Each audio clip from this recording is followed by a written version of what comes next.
മനസ്സു നന്നാവട്ടെ, മതമേതെങ്കിലുമാവട്ടെ. അറിവ് കിട്ടാനാണ് വായിക്കണത് എന്ന് പറഞ്ഞാൽ പുറകിലുള്ള കുട്ടി പറയും. എന്തിനാ വായിക്കണത്? പറഞ്ഞോളൂ. എന്തും പറയാം. വ്യത്യസ്ത നല്ല ഉത്തരങ്ങളോ പറഞ്ഞത് ചില്ലറക്കാരനാണ് അവൻ.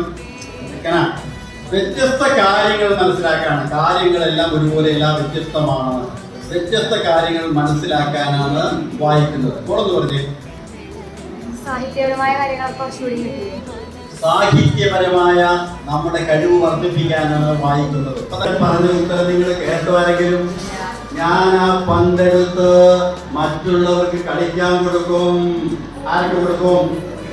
പന്തില്ലാത്തവർക്ക് കൊടുക്കും. അതൊരു ഉത്തരമാണ്. അതൊരു ഉത്തരമാണ്. അത് ജീവിതത്തിൽ നാം നേരിടുന്ന ഒരു അനുഭവമാണ്.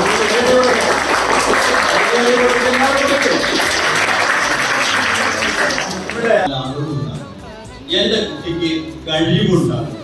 എന്റെ കുട്ടിക്ക് പരിവർത്തനം ഉണ്ടാകണം. പഠനം മനഃപാഠം. വിദ്യാലയ പതിവാതിൽ ചെന്നത് നിൽക്കുകയില്ല. ഒന്നാമതെത്തുവാൻ ഉള്ളതെല്ലാം ഒന്നിച്ചു നിൽക്കുവാനുള്ളതാണ്. എന്തിനാ പഠനം? പഠനം എന്തിനാണ്? ഒന്നിച്ചു നിൽക്കുവാനുള്ളതാണ്. തെങ്കര ഹയർ സെക്കൻഡറി സ്കൂളിൽ നടന്ന വായന വസന്തമാകുമ്പോൾ എന്ന ക്ലാസ്സിൽ ഇരുന്ന ഞാൻ ഒന്ന് തീരുമാനിക്കുകയാണ്. ഈ അധ്യയന വർഷത്തിൽ ഞാൻ ഏറ്റവും ചുരുങ്ങിയത് 10 പുസ്തകമെങ്കിലും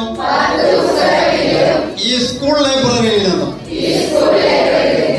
എടുത്തിരിക്കും. അത് ഞാൻ വായിച്ചിരിക്കും. കേടുപാടുകൾ കൂടാതെ ആ പുസ്തകം തിരിച്ചേൽപ്പിക്കുകയും ചെയ്യും.